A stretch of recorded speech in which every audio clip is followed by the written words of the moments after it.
Magandang buhay po mga kalakbay. Ito po inyong kalakbay Sergio. At ako po si Brother Joseph Paneligan. Ating pong ipagpapatuloy ang ating pagtalakay sa sakramento ngayong panahon ng Kwaresma. Ano ba yung rito ng sakramento? Dahil po ang sakramento ay kaloob ni Jesucristo sa ating simbahan, sa simbahang Katolika. Kaya ang simbahang Katolika lamang po ang otoridad. Tayo lang po ang may authority sa mga sakramentong ibinigay sa atin mismo ni Kristo. Kaya ang bawat ministro po, yung the minister of the sacrament, they should follow the rite of the sacrament. Kasi bawat isa pong isang sakramento ay may kanya-kanyang rito na talagang ibinigay po ang ating simbahan. Ito po ay dapat nilang sundin. Hindi po sila dapat gumawa ng kanilang option o ng kanilang strategy upang isagawa ang isang rito ng sakramento. May talagang nakalaang pong rito talaga ang simbahan sa bawat sakramento.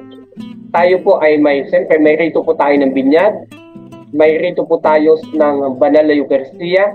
Ito po yung tinatawag nating Roman Missal. Makikita po natin na sa mga nagdaang panahon, nung last year, binigyan pansin po natin yung banal na Eucharistia. Kasi nung isang taon po ay a year of the Holy Eucharist sa ating bikaryato. Meron po tayong rito ng kasal, meron po tayong rito ng pagpapahid ng langis sa mga may sakit, rito para sa pagpapakumbisal. Yung pong rito ng kumpil at saka rito po ng banal na orden, kaya kalimitan hindi po ito nakaimbak o hindi po natin ito agad matatagpuan sa mga parokya. Kasi po, ang nagbibigay po o ang minister po ng sacrament of confirmation o yung kumpil at ang holy order ay ang obispo. Kaya sila po yung may hawak nito, mga kalakbay. Ang matulat po na ginawa ng ating simbahan ay talagang di kalidad. Talagang ito po ay napakatagal masira. Kung ito, kahit po ito laging gamitin, ay hindi po agad ito masisira, mga kalakbay. Kalimitan po, yung pong yung ating mga rito sa sakramento ay may kanya-kanya po tayong option. Kasi ito po ay pwedeng gamitin natin yung salitang Latin, no? Kasi kalimitan po nakasulat ito sa Latin. Pero tayo po ay may option. Sa ating pananampalataya bilang mga Pilipino, ginagamit po natin ang salitang Filipino o Tagalog.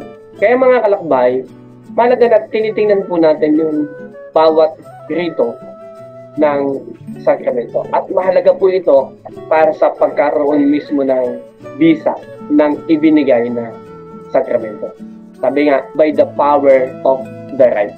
Kaya mga kalakbay, patuloy po tayo sumubaybay sa araw-araw na pagtalakay natin ng ating pananampalataya.